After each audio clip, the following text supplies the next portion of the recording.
നമ്മളിപ്പോൾ ചാനൽ തുടങ്ങിയിട്ട് ഏതാണ്ട് 1 വർഷമോ 2 ആഴ്ചയോ മറ്റോ കഴിഞ്ഞു. എന്നാലും ആദ്യമായിട്ടാണ് ഒരു ലോങ് വീഡിയോ ചെയ്യുന്നത്. ലോങ് വീഡിയോ ഗണത്തിൽപ്പെട്ട മറ്റ് വീഡിയോകൾ നമ്മുടെ ചാനലുണ്ടെങ്കിൽ ഒന്നും ലോങ് വീഡിയോ ആയിട്ട് കണക്കാക്കാൻ പറ്റില്ല. എല്ലാം 1.5 മിനിറ്റ് താഴെയാണ്. ലോങ് വീഡിയോ ഇടണമെന്ന് കുറേ നാളായിട്ട് വിചാരിക്കുന്നുണ്ട്. പക്ഷെ അതിന് പറ്റിയ സമയവും സന്ദർഭവും ഒന്നും കിട്ടിയില്ല. ഇതിപ്പോൾ 1 വർഷമായ സ്ഥിതിക്ക് എന്തെങ്കിലും മാറ്റം എന്ന കണക്കെ ചെയ്യുന്നതാണ്. മുന്നോട്ടും പ്രതീക്ഷിക്കാമെന്ന് വിചാരിക്കും.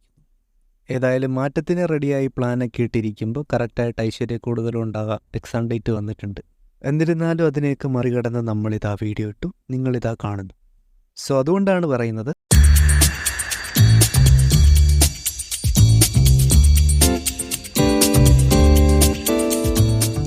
ഈ ഒരു സമയത്താണ് പനി, ജലദോഷം, തുമ്മൽ, തളർച്ച തുടങ്ങിയ വ്യത്യസ്തമായ മാരക രോഗങ്ങൾ പലർക്കും പിടിപെടാറുള്ളത്. ആൻഡ് എക്സാം ഹോളിലിരിക്കുന്ന സമയത്താണെങ്കിൽ പക്ഷേ ഇതേ സംഭവം തന്നെ MCQൻ്റെ സമയത്താണെങ്കിൽ ശ്രദ്ധിക്കുക, അത് ചുമയും പനിയൊന്നും ഉണ്ടായിട്ടല്ല, അതൊരു കോഡാണ്. അതായത് 3 തവണ തുമ്മുകയോ ചുമയ്ക്കുകയോ ഒക്കെ ചെയ്യുകയാണെങ്കിൽ 3ാമത്തെ ഓപ്ഷനാണ് കറക്റ്റ്. ഇനി 2 തവണ ആണെങ്കിൽ 2ാമത്തെ. അത്രേ ഉള്ളൂ, സിമ്പിൾ. ഇനി അറിയില്ല എന്നാണെങ്കിൽ അതിനുണ്ട് കോഡ്. ഇനി 12 വർഷം കൂടുമ്പോൾ മാത്രം പൂക്കുന്ന നീലക്കുറിഞ്ഞി പോലെ എക്സാം ടൈമിൽ മാത്രം കണ്ടുവരുന്ന 2 സ്പീഷീസ് ഉണ്ട്. ഒന്ന് പഠിപ്പികൾ, 2ാമത്തെ മിഡിൽ ബെഞ്ചേഴ്സ്. അത്രയും നാൾ ഇവർ ക്ലാസ്സിലുള്ള കാര്യം ഏതാണ്ട് ടീച്ചേഴ്സിന് മാത്രമേ അറിയുള്ളൂ. ബാക്കിയുള്ളവർക്ക് ഇവരോട് ഫുൾ പുച്ഛവും പുല്ലുവിലയൊക്കെ ആയിരിക്കും.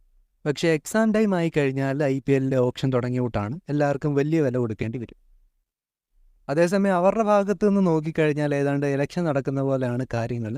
ഈ സമയത്ത് മാത്രം അവർക്ക് സ്നേഹവും പരിഗണനയൊക്കെ കിട്ടും. വോട്ട് പോലെ നമ്മൾ നോട്ട് കൊടുത്തു കഴിഞ്ഞാൽ പിന്നെ അടുത്ത ഇലക്ഷൻ, അടുത്ത എക്സാമിന് നോക്കിയാൽ മതി. നോട്ട് ചോദിക്കുന്നതിലും ഉണ്ട് 3-4 വെറൈറ്റി പാർട്ടീസ്. ചിലർ ജോൺ ഹോനയൊക്കെ പോലെ നമ്മൾ അവരുടെ ഏതാണ്ട് എടുത്തോണ്ട് ഓടിയ പോലെ. ഇവന്മാരൊന്നും നമ്മൾ ക്ലാസ്സിൽ പോലും കണ്ടിട്ടില്ല. I know you. You know you. And I know you know that I know you. ഒരു വശത്ത് ഭീഷണിയാണെങ്കിൽ മറുവശത്ത് നമ്മളെ ഇമോഷണലി അങ്ങ് ഇല്ലാണ്ടാക്കി കളയും. അല്ലയോ ഒന്നും പഠിച്ചില്ലടാ, ഒട്ടുമൊന്ന് ഉറപ്പാ, ഇനി ചാപ്റ്ററിന്റെ പേരെന്തുവാന്ന് പോലും. വയറിളക്കമായിട്ട് ഹോസ്പിറ്റലിലായിരുന്നു. നീ ഞാൻ നോട്ടൊന്നും അയക്കാവോ, ഞാൻ ഒന്നും പഠിച്ചില്ല, ഞാനാണെങ്കിൽ എല്ലാം പോവും, അല്ലേലും എല്ലാം പോയി. നീ എനിക്ക് അത്യാവശ്യമായിട്ടൊന്ന് ഹെൽപ്പ് ചെയ്യണം. എന്താന്ന് വെച്ചാൽ വീട്ടിലെ പട്ടി പ്രസവിച്ചേ, അപ്പോൾ എനിക്കൊന്നും പഠിക്കാൻ പറ്റിയില്ല, എനിക്കൊന്നും അറിയത്തുമില്ല. അപ്പോൾ ആ നോട്ടൊന്ന്. ഇവരെ കൊണ്ട് ഇതൊക്കെ എങ്ങനെ സാധിക്കുന്നു എന്ന് എനിക്ക് മനസ്സിലായിട്ടില്ല. ചില ഉരുണ്ട് വീഴും, ബ്രേക്കപ്പ് ആവും. ഇതൊന്നും പോരാഞ്ഞിട്ട് ഗൾഫിൽ നിന്ന് വന്ന അമ്മാവനോട് നാട്ടുകാരെല്ലാവരും കുപ്പി കിട്ടാൻ വേണ്ടി കുശലാന്വേഷണം നടത്തുന്ന പോലെ ക്ലാസ്സിൽ അന്നേ വരെ നമ്മളോട് മിണ്ടാത്തവർ വരെ മെസ്സേജ് അയച്ച് സൗഹൃദം സ്ഥാപിച്ച് നോട്ട് കറക്റ്റായിട്ട് വാങ്ങിച്ചുകൊണ്ട് പോകും. വൈദവേ, ഞാൻ മുമ്പേ പറഞ്ഞ കുപ്പി എന്ന് പറയുന്നത് സ്പ്രേ കുപ്പിയുടെ കാര്യമാണ്. നിങ്ങളും അങ്ങനെ തന്നെ വിചാരിച്ചു എന്ന് ഞാൻ വിചാരിക്കുന്നു. വേറെ കുപ്പിയുടെ കാര്യം നമുക്കറിയില്ല. ഇവരുടെ കാര്യത്തിലും പ്രത്യേകിച്ച് മാറ്റമൊന്നുമില്ല. നോട്ട് കിട്ടിക്കഴിഞ്ഞാൽ പിന്നെ അടുത്ത ലീവിന് കാണാം. അത്ര ഈ കോലാഹലങ്ങളൊക്കെ കൊണ്ട് മിഡിൽ ബെഞ്ചേഴ്സിന്റെ പഠിത്തം ഏതാണ്ട് ഒരു മികച്ച അവസ്ഥയിൽ നിൽക്കുമ്പോഴായിരിക്കും എടാ ബുക്ക് എടുത്ത് 4 അക്ഷരം പടി. സാധാരണ 4 മാസം കൊണ്ട് 2 ചാപ്റ്ററൊക്കെ തീർക്കുന്ന ടീച്ചേഴ്സൊക്കെ 2 മണിക്കൂർ കൊണ്ട് 4 ടെക്സ്റ്റൊക്കെ അങ്ങ് തീർത്ത് കളയും. ഷോഹേബ് അക്തർ പോലും ഇത്ര സ്പീഡിൽ തീർക്കൂല.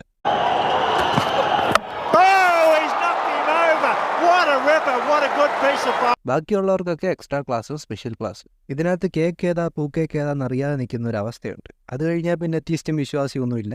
വിശ്വാസം അതാണല്ലോ എല്ലാം. എക്സാം ഡേറ്റ് വന്നു കഴിഞ്ഞാൽ പിന്നെ എല്ലാവരും ഏതോ ഡേറ്റിന് പോകുന്നോട്ടാണ്. അതുപോലെ ഭയങ്കര ടെൻഷൻ.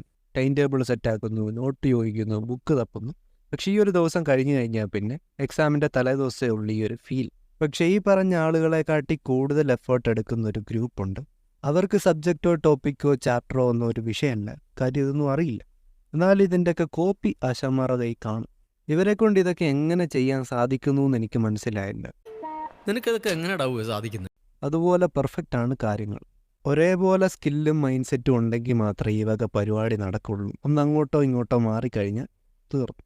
ഏതോ നാട്ടിലെ രാഷ്ട്രീയമൊക്കെ പോലെ എന്തൊക്കെയോ തട്ടിപ്പ് നടക്കുന്നുണ്ടെന്നറിയാം. പക്ഷെ അടുത്തിരുന്ന് എഴുതുന്നവന് പോലും എന്താണ് സംഭവം എന്ന് മനസ്സിലാകുന്നില്ല. മേ ബി ഈ ഒരു ഫീൽഡിൽ അവർക്കും കത്തിജ്വലിക്കാനായിട്ട് പറ്റുമായിരിക്കും. എന്നാലും RCB പോലെയാണ് ഇവരുടെ കാര്യം. സാല കപ്പ് ഒരിക്കലും കിട്ടാറില്ല. ഇവരൊരുപാട് എഫേർട്ട് എടുക്കുന്നുണ്ട്. പുതിയ പുതിയ മെത്തേഡ്സും സൈനിങ്ങും ഒക്കെ കൊണ്ടുവരാനായിട്ട് നോക്കുന്നുണ്ട്.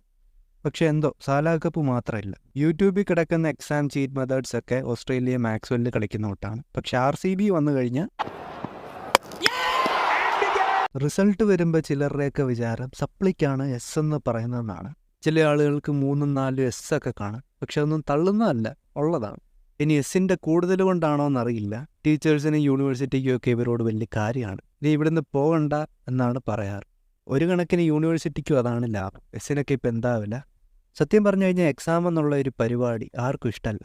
ക്വസ്റ്റ്യൻ പേപ്പർ ഉണ്ടാക്കാൻ യൂണിവേഴ്സിറ്റിക്ക് ഇഷ്ടമല്ല, പഠിക്കാൻ നമുക്കിഷ്ടമല്ല, ഇൻവിജിലേറ്റർ ആകാനും പേപ്പർ ചെക്ക് ചെയ്യാനും ടീച്ചേഴ്സിന് ഇഷ്ടമല്ല. ഇത്ര വെറുപ്പീരൊരു പരിപാടി എൻ്റെ കരിയർ ഞാൻ കണ്ടിട്ടില്ല. എങ്കിലും വീഡിയോ ഇഷ്ടമായെങ്കിൽ ലൈക്ക് ചെയ്യുക, ചാനൽ സബ്സ്ക്രൈബ് ചെയ്യുക.